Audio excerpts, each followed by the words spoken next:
खबरों में बने रहने के लिए बेल आइकन दबाएं और फर्स्ट इंडिया न्यूज को सब्सक्राइब कीजिए।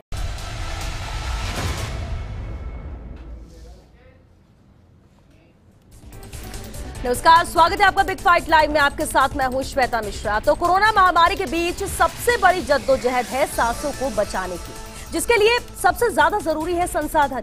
लेकिन जो हालात इन दिनों बन रहे हैं, जो तस्वीरें सामने आ रही हैं, उससे साफ है कि सांसों पर संकट छाया हुआ है। ऑक्सीजन की कमी और लगातार बढ़ती संख्या ने सरकार की चिंता भी बढ़ा दी। मुद्दा हाईकोर्ट और सुप्रीम कोर्ट तक पहुंच चुका है, लेकिन हालात बिगड़ते ही जा रहे हैं। राजस्थान की बात करें तो यहां ऑक्सीजन की कमी होती जा रही है, तो एक्टिव केस लगातार बढ़ रहे हैं और ऐसे में केंद्र सरकार से उम्मीद की जानी चाहिए कि जल्द से जल्द ऑक्सीजन की कमी को दूर किया जाए और हालात को सामान्य करने की कोशिश की जाए। हालांकि राज्य सरकार ने ऑक्सीजन कॉन्सेंट्रेटर पर फोकस किया है। आज बात इसी अहम मुद्दे पर।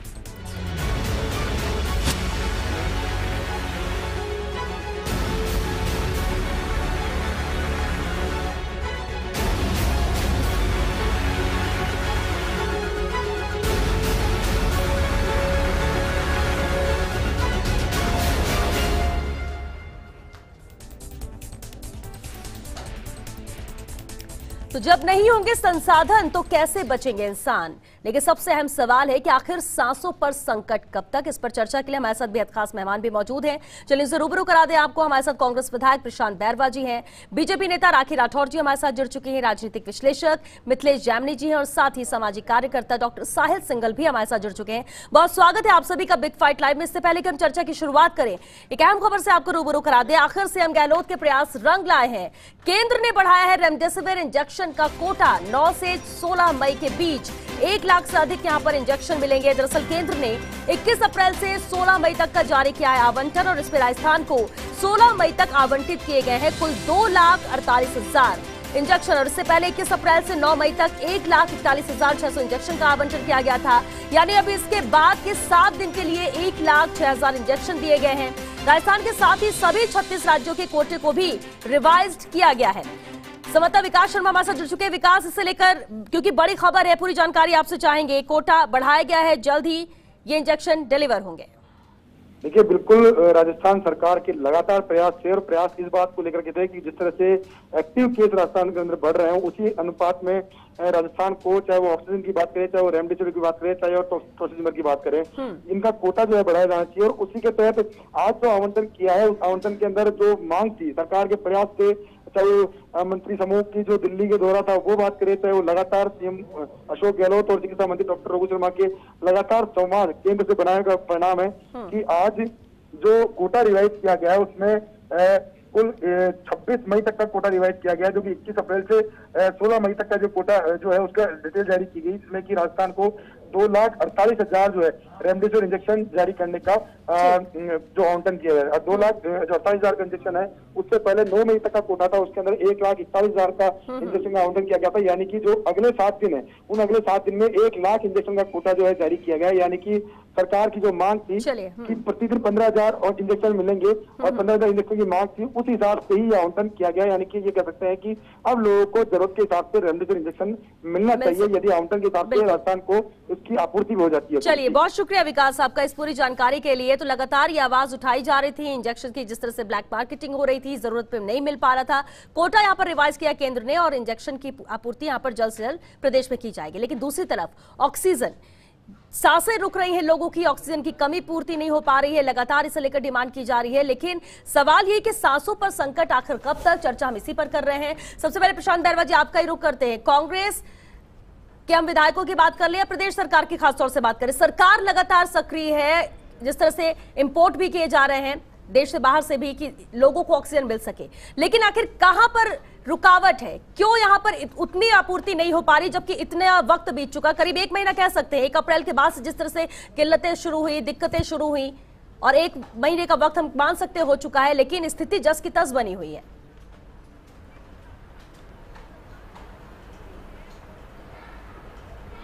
देखिए, अभी मैं तो आज न्यूज़पेपर में पढ़ा था, सिंगापुर से आए ऑक्सीजन जो कि ओडिशा एयरपोर्ट पे थे, तो वो ही अभी तक बटे नहीं है। उसमें राजस्थान को 4 मिलने थे और वो 4 टैंकर मिलने थे, बल्कि गुजरात को 5 टैंकर दे दिए गए हैं। आप देखिए दिल्ली में जो बैठे हुए लोग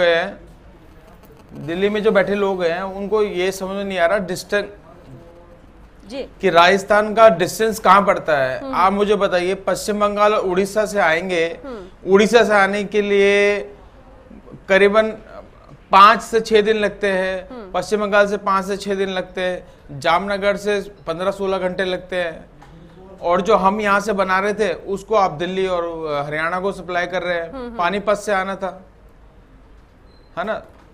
यानी तो ये डिस्टेंस मैनेजमेंट कौन कर रहा है, ये समझ नहीं आ रहा केंद्र के अंदर, या तो वो जानबूझ के कर रहे हैं। डिस्ट्रीब्यूशन का मैनेजमेंट सही नहीं है, आप ये कहना चाह रहे हैं? हाँ, मैं यही कहना चाह रहा हूँ, मैनेजमेंट बिल्कुल सही नहीं है। ठीक है, राखी राठौर जी भी हमारे साथ हैं। बिल्कुल 100% मैनेजमेंट ठीक नहीं है, भेदभाव हो जा रहा है। एयरलिफ्ट कराना था, 10 दिन बैठ गए, एयरलिफ्ट कराना था। मुझे बताइए, इतनी दूर से आप एयरलिफ्ट लगाएंगे, उसमें कितना पैसा लगेगा? ठीक है, राखी राठौर जी, देखिए एक अच्छी बात थी, अभी कुछ देर पहले खबर बताई रेमडेसिविर इंजेक्शन जिसका कोटा भी बढ़ाया गया है, केंद्र ने यहाँ पर भेजा गया, क्योंकि जिस तरह की स्थिति बन गई थी इंजेक्शन को लेकर। लेकिन अभी सांसों का संकट हो रहा है ऑक्सीजन को लेकर, और जो अभी प्रशांत बैरवा जी ने कहा कि पूर्ति तो की जा रही है लेकिन मैनेजमेंट कहीं ना कहीं सही नहीं, और इस वजह से वक्त बहुत ज्यादा लग रहा है, जरूरतें बढ़ती जा रही हैं, वक्त पर मिल नहीं पा रहा है, लोगों की जान जा रही है। देखिए श्वेता, जिस तरह की बात अभी विधायक साहब ने कही हमारे सामने, मैं एक बहुत मोटी बात क्लियर करना चाहूंगी आपके चैनल के माध्यम से कि जो अलॉटमेंट हुआ जा रहा है अभी पूरे देश के अंदर ऑक्सीजन का, वो स्टील प्लांट से हम ला रहे हैं। अगर आप पूरा ज्योग्राफिकली पूरे हिंदुस्तान को देखेंगे तो आप पाएंगे कि जो स्टील प्लांट्स हैं वो ज्यादातर किन स्टेट्स के अंदर है, वो है वेस्ट बंगाल में, छत्तीसगढ़ में, झारखंड के अंदर, बिहार के अंदर, वेस्ट बंगाल के अंदर। जबकि डिमांड किस तरफ आ रही है ज्यादा? महाराष्ट्र में आ रही है, दिल्ली में आ रही है, राजस्थान में आ रही है, यूपी में आ रही है और एमपी में आ रही है। आप इस बात को समझिए कि अगर सारे सिस्टम, सारी इंडस्ट्रीज हैं ईस्ट में, डिमांड आ रही है वेस्ट से, तो हमें हर जो स्टेट है उसको कुछ अलॉटमेंट वहां वाले यानी ईस्ट वाले स्टेट से करना ही पड़ेगा। यानी सेंटर जो बैठी है वो लगातार जो है राज्यों पे नजर रखे हुए है। और इसी तरह से मुझे लगता है कि सबसे पहले विधायक साहब को ये बात कहनी चाहिए थी कि धन्यवाद देना चाहती हूं मैं कि सेंट्रल गवर्नमेंट को, जिन्होंने अलॉटमेंट जो है रेमडेसिविर इंजेक्शन का राजस्थान के अंदर बढ़ाया, क्योंकि केंद्र की लगातार नजर राज्य के ऊपर है, किसकी क्या रिक्वायरमेंट है उसके हिसाब से लगातार पूर्ति की जा रही है। लेकिन श्वेता, कल सीएम, देखिए श्वेता, एक एयरलिफ्ट होना था, एयरलिफ्ट होना था, आज तक कोई रिकॉर्ड नहीं है, एयरलिफ्ट नहीं हुआ है। ठीक है प्रशांत जी, प्रशांत जी देखिए आपको सुना है प्रशांत जी, राखी जी कह रही है, उनका रिएक्शन सुनिए, वापस आपका रिएक्शन लेंगे इस पे। ठीक है, राखी जी अपनी बात पूरी कीजिए, राखी जी अपनी बात पूरी कीजिए। श्वेता देखिए, मैं अपनी बात चालू करूं उससे पहले ये सुनिश्चित कीजिए कि बीच में नहीं बोलेंगे। मैं उनके बिल्कुल नहीं बोलेंगे, वो सुन रहे हैं जी। राखी जी अपनी बात। तो दूसरी बात ये कि रेमडेसिविर इंजेक्शंस का लगातार यहाँ पे अलॉटमेंट किया गया। देखिए लगातार जो केसेस बढ़ रहे हैं, आपने अभी जो फिगर्स बताए उसके हिसाब से भी राजस्थान रिकॉर्ड तोड़ रहा है। जरूरत श्वेता इस बात की, और मुख्यमंत्री जी ने कल ही कहा है कि कितने भी संसाधन लगा लो, ऑक्सीजन और दवाओं की कमी लगातार बनी रहेगी। इसका मतलब अभी जरूरत किस बात की है कि जो दिशा निर्देश मुख्यमंत्री लेवल पे दिए जा रहे हैं उनका इम्प्लीमेंटेशन ग्राउंड लेवल पे जरूरी है, तभी ये संक्रमण की चेन रुकेगी। श्वेता एक बात और नोट कीजिएगा, प्राइवेट हॉस्पिटल हो चाहे सरकारी हॉस्पिटल, आप जाके देखिए कि आईसीयू के अंदर बहुत सारे आपको अटेंडेंट नजर आएंगे जो अपने जो पेशेंट है उसके पास बैठे हैं। आप सोचिए कि उस तरह के लोग, आप किसी भी, मैं दावा करती हूँ इस बात का, आप किसी भी हॉस्पिटल में चले जाइए, वो लगातार अपने पेशेंट के पास बैठे हैं, और जब वो बाहर निकलते हैं तो एक बहुत बड़े स्प्रेडर के रूप में काम कर रहे हैं। इस तरह से तस्वीरें आई है, बिल्कुल राखी जी तस्वीरें आई है, अस्पताल में नजर भी आ रहा है। संसाधनों को, सीमित संसाधनों के साथ में सबसे पहले जरूरी है कि जो दिशा निर्देश सीएम ऑफिस से निकाले जाते हैं उनका इम्प्लीमेंटेशन किया जाना चाहिए। ठीक है, अभी एक अहम बात कि 10 मई से लेकर के 24 मई के बीच में एक और लॉकडाउन लगाया, वो पिछला लॉकडाउन ही तो सेम है, क्या डिफरेंस है उसमें? सिर्फ शादियां रोकने की बात कह दी लेकिन इम्प्लीमेंटेशन ना हुआ, ना तो रेड अलर्ट पखवाड़ा हुआ, ना जन अनुशासन पखवाड़ा हुआ। ठीक है, यानी कि आप ये कह रहे हैं कि जो लॉकडाउन जिस हिसाब से सख्ती की बात कही जा रही थी वो आपको नजर नहीं आया। बहरहाल डॉक्टर साहिल सिंघल भी हमारे साथ है, बिल्कुल डॉक्टर साहिल सिंघल हमारे साथ हैं। डॉक्टर साहिल, अब देखिए समझना ये है कि ऑक्सीजन की किल्लत है, बहुत ज्यादा जरूरत है, आपूर्ति हो नहीं पा रही है, ठीक है, डिस्ट्रीब्यूशन केंद्र यहाँ पर कर रहा है, एक दूसरे पर सवाल जवाब, आरोप प्रत्यारोप लग रहे हैं, लेकिन राजस्थान में क्या मौजूदा स्थिति, क्योंकि आप इसे लेकर काम करते हैं, सप्लाई भी होती है, कैसे बनता है, कितनी यहाँ पर प्रोडक्शन है, कितना एक्सपोर्ट करने की जरूरत है, और जो आंकड़ा सामने आ रहा है उसे पूरा कैसे किया जाएगा? श्वेता मैम, ड्रास्टिक चेंज आया है, ये ड्रास्टिक डिमांड है, we only have 20% of what we require. सबसे बड़ी चीज है कि जो हमारे लिक्विड आ रहा था राजस्थान में, वो लिक्विड नहीं आ रहा है। उसके नहीं आने से जो एयर सेपरेशन यूनिट्स हैं उन पे पूरा लोड पड़ा है और वो गवर्नमेंट के under they have taken it. Now the most important thing is जो रिटेलर्स थे, जो सप्लाई चेन जो थी वो डिस्टर्ब हो गई है। और लॉजिस्टिक्स जैसा कि हम बात कर रहे हैं, चाहे वो नेशनल लेवल पे हो, स्टेट लेवल पे हो, logistics is a very important part in the oxygen delivery. तो सबसे बड़ी चीज ये है कि वो डिलीवरी हो, वो ऑक्सीजन सिलेंडर खाली हो, वापस भरने आए, वापस उसको भरा जाए, इसका पूरा मैनेजमेंट। अब जैसे अब लिक्विड नहीं आ रहा है, सारा लोड अपने एयर सेपरेशन यूनिट्स पे है। So let us work on the management of the cylinders. अच्छा, सिलेंडर्स एक अलग पार्ट है, उसको फिल करना है, देना है, वो अलग पार्ट है। वेंटिलेटर्स तो I think the centre and the state both the governments can get for the people. Ventilators are just artificial lungs जो आपका काम करके ऑक्सीजन आपको देते हैं। 88% तक प्योरिटी रहती है। सिलेंडर्स में श्वेता मैम 99% प्योरिटी रहती है, which is very important for crucial parents, for patients, for high morbidity patients. But जो नॉर्मली जो पेशेंट्स हैं जिनको हल्का सा सपोर्ट चाहिए या जिनको कुछ लेवल तक का ग्रेविटी का सपोर्ट चाहिए, उनके लिए कॉन्सेंट्रेटर्स बहुत अच्छी चीज है और वो लाने चाहिए। लास्ट ईयर कोविड हुआ था, सब चीजें निकल गई, but then I am sad to say we were not thinking कि ऐसा कुछ होगा। आज आप देखिए सारे हॉस्पिटल, सारे डॉक्टर्स सब लगे हुए हैं, 24 घंटे लगे हुए हैं, they don't have a life, और कभी सोचा नहीं था। So this is not for the state और द सिटी और the country, it is for the Mankind. अब ये टाइम आ गया हमें सोचना है कि इस डिजीज को कैसे लड़ना है। आज हम वैक्सीन की बात करें या हम मेडिसिन की बात करें, आई स्ट्रांगली फील कि अभी भी हम उस रिसर्च की तरफ नहीं जा रहे हैं कि क्यों, कैसे। आई एम श्योर अगर हम वेंटिलेटर्स लाएं और वेंटिलेटर्स लाएं, और जो सरकार ने किया है, सेंटर भी करेगी और स्टेट भी करेगी। आपको लगता क्या है कि क्यों ऐसी स्थिति है? क्या हम ऐसी सिचुएशन, ऐसी कंडीशन है कि उसके लिए हम तैयार नहीं थे? दूसरी अहम बात कि जब ये आई भी इस तरह की सिचुएशन, तो हम मैनेजमेंट में कहीं ना कहीं देरी हो गई या प्रॉपर हम मैनेज नहीं कर पाए कि कहां से लाना है, कैसे देना है, कैसे डिस्ट्रीब्यूशन है? क्या ये भी एक वजह है? जी मैम, एक डिस्ट्रीब्यूशन चैनल था, वो बंद हो गया। All the gas is being given only to people who are in the government hospitals in the first priority. ठीक है। तो जो दूसरे प्राइवेट वाले थे, जो और बीमार हुए, जो घर पे अपना इलाज कर सकते थे, उनको ऑक्सीजन नहीं मिली। जो चैनल्स टूटी वो गलत हुआ। वो अगर चैनल्स डिस्ट्रीब्यूटेड रहता, इक्वल रहता सबको, तो आज शायद बहुत लोग हॉस्पिटल की तरफ नहीं भागते, वो अपने घर पे ही ठीक हो जाते। और सबसे बड़ी चीज है ma'am, there are no cylinders in the state. We should procure more cylinders. In fact अपन सब बातें कर रहे हैं, दूसरी मैं आपको बताता हूं, अगर लिक्विड जनरेशन का अपन और प्लांट लगाते हैं, गवर्नमेंट लगाती है, जो लिक्विड ऑक्सीजन बनाए, तो I think it will be much better. जी, अभी गवर्नमेंट कह रही है कि हम आपको पॉलिसीज देंगे बढ़िया, आप अपना प्लांट लगाइए and we'll give you some schemes and very good schemes. मैं कह रहा हूं जो लोग कर रहे थे ये काम, उनको तो सपोर्ट करिए आप, help them, they will do it. Get the channels on. Better है कि नए को आप बिल्कुल जमीन से खड़ा करो, उससे जो काम कर रहा है उस पर आप थोड़ा सपोर्ट कर लो, तो शायद बहुत हद तक हम इस क्राइसिस से निकल सकते हैं। जी मैम, और एक मैं सेंट्रल स्टेट को एक चीज और बोलना चाहूंगा मैम, कि जो प्राइस का जो अपनी गवर्नमेंट ने लगा रखा है कि प्राइस कम हो, ये नहीं करें प्राइस कम। एक अच्छी प्राइस दें जैसे डेवलप्ड कंट्रीज में होता है। अपन प्राइस कम के चक्कर में दवाई भी घटिया लेते हैं, ऑक्सीजन भी जो पूरी 120 का प्रेशर आना चाहिए वो 70 का प्रेशर आता है। क्यों प्राइस कम? क्वालिटी से समझौता कर रहे हैं। Yes, why is the government working on low prices? बात आपने कही, इस पर भी हम बात करेंगे, क्योंकि मिथिलेश जामनी जी भी हमारे साथ हैं। मिथिलेश जी देखिए, सवाल भी उठेगा, जवाब देना पड़ेगा, चाहे राज्य सरकार हो, केंद्र सरकार हो, या आपस में ही कोई ना उलझ जाए। सबसे अहम तो ये है, उद्देश्य दोनों का, ना तो केंद्र सरकार चाहती है ऐसी स्थिति हो, ना राज्य सरकार चाहती है। कोशिश हर कोई कर रहा है, लेकिन कोशिशें सार्थक होती नजर नहीं आती हैं। हालांकि कुछ अच्छी चीजें भी प्रदेश में सुनने को मिली, जो पूर्ति की जा रही है।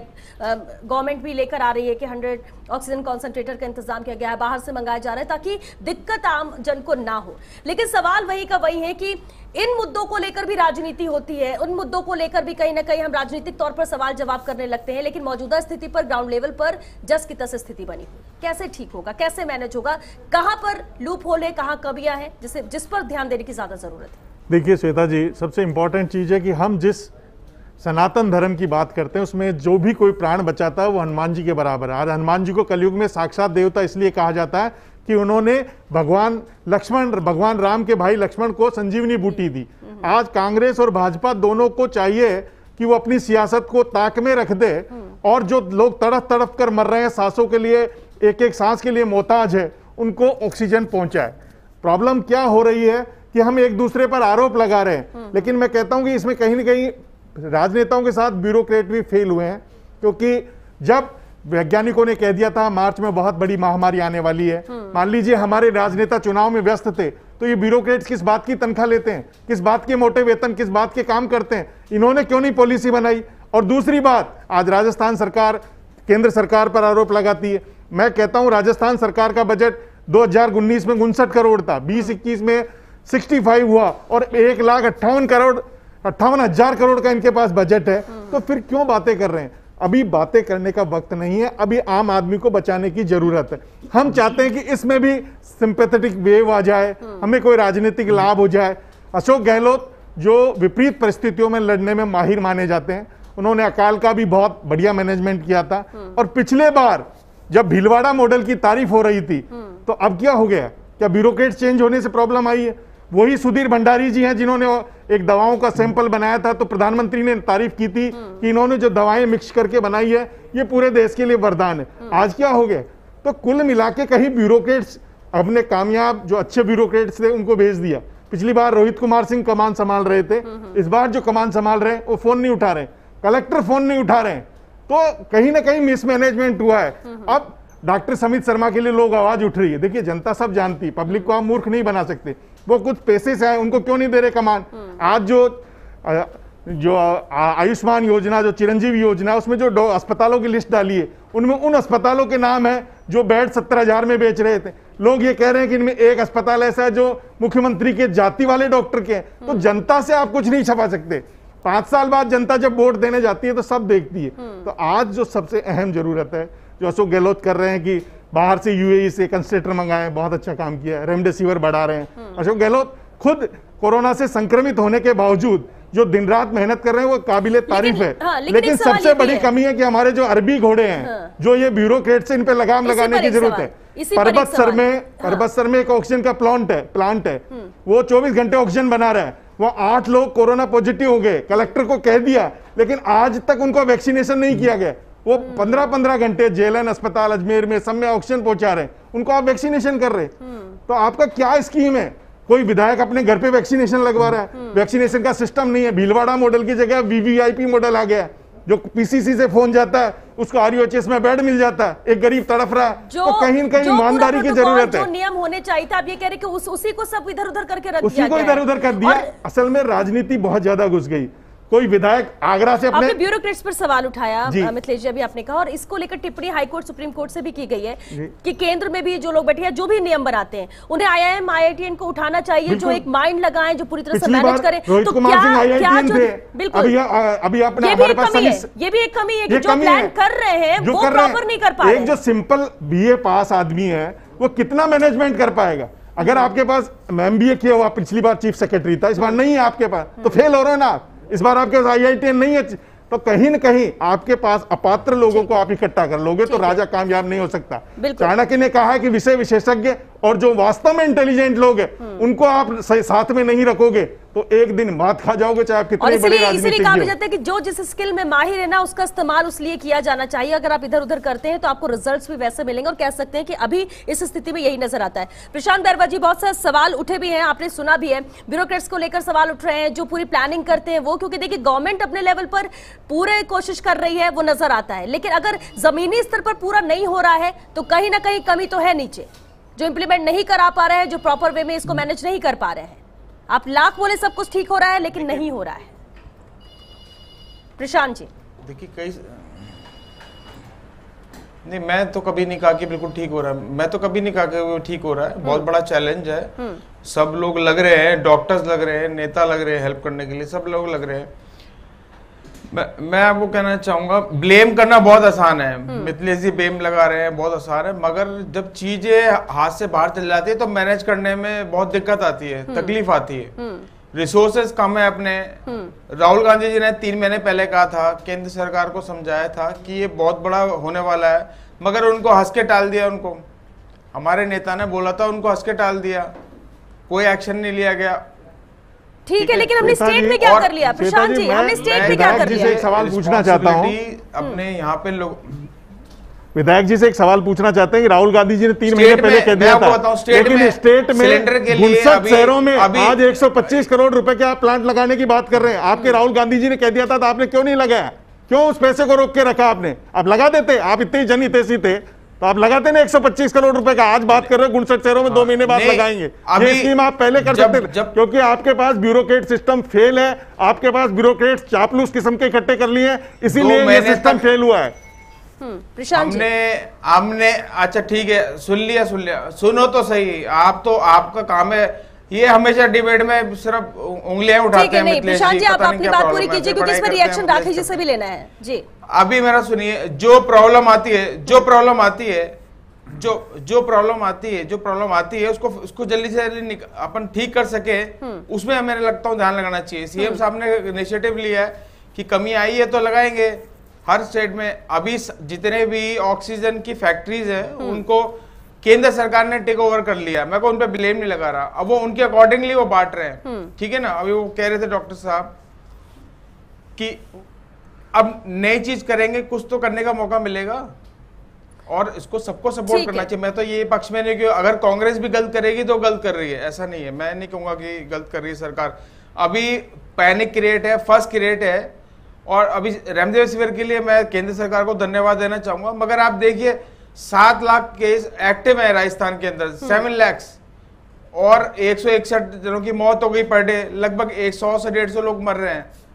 तो आई थिंक इसको फेल को अपन को कैसे एलिमिनेट करें उसमें ध्यान लगाना चाहिए। ठीक है, लेकिन वो तभी होगा ना जब जो जरूरत है वो पूरी हो सके। कन्वर्ट किया, बिल्कुल। देखिए फिर भी लोगों को सुनिए प्रशांत जी, बिल्कुल देखिए कमी नहीं यहाँ से सरकार के स्तर पर नहीं। देखिए हम ये बार-बार बोल रहे हैं कि इंतजाम किए जा रहे हैं, लगातार मॉनिटरिंग हो रही है, चिकित्सा मंत्री खुद जाते हैं अस्पताल में मॉनिटरिंग करने। कल भी हमने कुछ तस्वीरें दिखाई थी जहां पर प्राइवेट हॉस्पिटल है जिन्होंने एक चस्पा कर दिया है कि हमारे यहाँ ऑक्सीजन खत्म हो गया है, हम किसी को एडमिट नहीं कर सकते। और ऐसी कई तस्वीरें सामने आई, जिसमें अजमेर की बात कर लें या फिर हम एसएमएस अस्पताल की बात कर लें कि अस्पताल के गेट के सामने तड़प कर लोगों ने जान दे दी, वो सिर्फ इसलिए कि उनकी सांस अटक गई, उनको ऑक्सीजन नहीं मिल पाई, उनको एडमिशन करने की जरूरत थी। लेकिन स्थिति ऐसी बन रही है, अब अस्पताल के सामने ही अगर कोई दम तोड़ने लगे तो स्थिति कैसी है वो समझना होगा। राखी जी, सवाल बहुत उठे, ब्लेम भी बहुत हुआ, लेकिन स्थिति के पीछे की वजह और कैसे इसे सॉर्ट आउट किया जाए। क्रेडिट किसी को नहीं देना है, किसी को हम उस पर बात नहीं कर रहे कि बीजेपी केंद्र ने क्या किया, राज्य ने क्या किया। हम तो मौजूदा स्थिति पर ही एक रिएक्शन। राखी जी, बिल्कुल मैं सिर्फ सुझाव के साथ में अपनी बात को खत्म करना चाहूंगी। सिर्फ और सिर्फ जो दिशा निर्देश दिए उनको इंप्लीमेंट कर लें। रेमडेसिविर दवाई की अगर बात करी तो मैं एक एग्जांपल देना चाहूंगी आपको Shweta, Kerala state had set an example. उसने क्या किया कि 1,20,000 वहां पर एक्टिव केस थे और 5,800 का वहां पर अलॉटमेंट था। उन्होंने अपना सारा अलॉटमेंट सरेंडर कर दिया, क्योंकि WHO की भी गाइडलाइंस है, लगातार एम्स के डायरेक्टर ये कह रहे हैं कि रेमडेसिविर सिर्फ उन्हीं पेशेंट्स को दिया जाना चाहिए जिनको बहुत ज्यादा रिक्वायरमेंट हो। लेकिन हमारे स्टेट में क्या हुआ स्थिति आप चेक कीजिएगा। केरला का एक पढ़ने लायक स्थिति है ये वहां पे देखने की कि उन्होंने किस तरह से 5,800 का जो अलॉटमेंट था उसको सरेंडर कर दिया। जरूरत नहीं थी, इस तरह के मैनेजमेंट की जरूरत है। इनको जरूरत है कि प्राइवेट हॉस्पिटल जो है उनका जो बिल आ रहा है उसके लिए एक सेंट्रलाइज टीम बनाई जाए जो मॉनिटर करे कि क्या बिलिंग हो रही है, उस पर लगातार नकेल रखे। चिरंजीवी योजना की बात अभी की गई, चिरंजीवी योजना अभी हॉस्पिटल्स इंप्लीमेंट नहीं कर पा रहे हैं, उसको इंप्लीमेंट कराने की काम करना चाहिए। और भारतीय जनता पार्टी लगातार साथ है। सेंट्रल गवर्नमेंट को कुछ भी कोई भी चीज चाहिए उसके लिए कंधे से कंधा मिलाकर उम्मीद यही कर रही है। देखिए प्रदेश की जनता उम्मीद यही कर रही है कि भले विपक्ष में बीजेपी है लेकिन सत्ता के साथ चले, केंद्र में अगर एनडीए की सरकार है लेकिन कांग्रेस उसके साथ चले, कि रास्ता निकालने की और कोशिश की जाए, तभी कुछ समाधान निकल सकेगा। और अभी ये वक्त यही है, क्योंकि जान है तो जहान है, पीएम भी कहते हैं, सीएम भी कहते हैं, और जान बचाना जरूरी है। क्योंकि अगर जान रहेगी, इंसान रहेगा, तो आगे इलेक्शन भी होंगे, वोट भी देंगे, सरकार भी बनेगी, काम भी होंगे। लेकिन अगर ऐसा कुछ नहीं होता है तो आज अगर सांसों के लिए जद्दोजहद जारी रहेगी, लड़ाई होगी और किसी की सांसें टूटेंगी, तो जवाब भविष्य में देना पड़ेगा ही, फिर चाहे वो कोई भी सरकार हो। बहुत शुक्रिया आप सभी का इस चर्चा में शामिल होने के लिए। तो इसी के साथ बिग फाइट लाइव में आज के लिए बस इतना ही। दीजिए इजाजत, नमस्कार।